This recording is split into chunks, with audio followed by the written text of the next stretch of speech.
പോലെ നമുക്ക് ഓന്നയക്കാ സുരന്റെ കല്യാണ പോലെ കാരണം ഞാൻ പോരണോ ഇന്നെ പരിചയമില്ലാത്ത എന്ത് ഓൻ അങ്ങനെയൊന്നുമില്ല. ഓനൊരാഴ്ച മുമ്പ് എല്ലാരോടും ചെല്ലാൻ പറഞ്ഞ സുരൻ ഇതിന്റെ കമ്പനിക്കാരനല്ലേ ഇവ.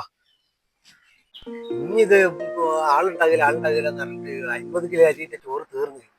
ഇനി ഒരു 10-30 കിലോ ഇടണം. പ്ലേറ്റും തീർന്നു. കുറച്ച് ഇലയും വെട്ടണം പോയിട്ട്. ഇല വെട്ടാൻ ഇപ്പൊ ആരോടെ പറയരുത്.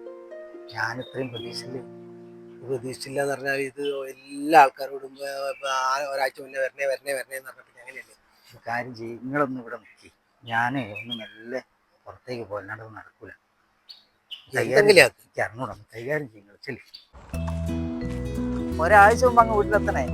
ഓ നമുക്ക് ഉഷാറാക്കണം.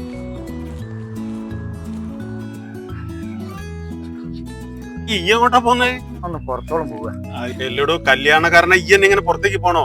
ആരെയും വിട്ടാ പോരെ? ഒരു രക്ഷയില്ലായിട്ടാണ്. ഇതെന്താടോ കഥ? മനുഷ്യന്മാർക്ക് നാട്ടിൽ കല്യാണം ഒന്നും കഴിച്ചു കൂട്ടണ്ടേ? ഇതിപ്പോ എത്ര ഇനി 3 ദിവസം ഉണ്ട് കല്യാണത്തിന്. 3-ാമത്തെ ദിവസം ഓരോരുത്തന്മാര് പണിയും തോരവും ഒക്കെ ഒഴിവാക്കിയിട്ട് രാവിലെ വന്ന് കുത്തിരിക്കുക. രാവിലത്തെ ചായ, ഉച്ചക്കത്തെ ചോറ്, ഇനി രാത്രിയത്തെ ഭക്ഷണം. അവിടെ തന്നെ ചിലവർക്ക് മറ്റേ ഇതും വേണം. എന്താ ഇത് കഥ? സ്വൈര്യമില്ലായിട്ട് ഇറങ്ങിപ്പോന്നു ടൈം. ഇതാരായിരുന്നു? ഇത് നമ്മളെ കമ്പനിക്കാരെ. രണ്ടാളും ചോറുന്നിട്ടേ പോകട്ടോ.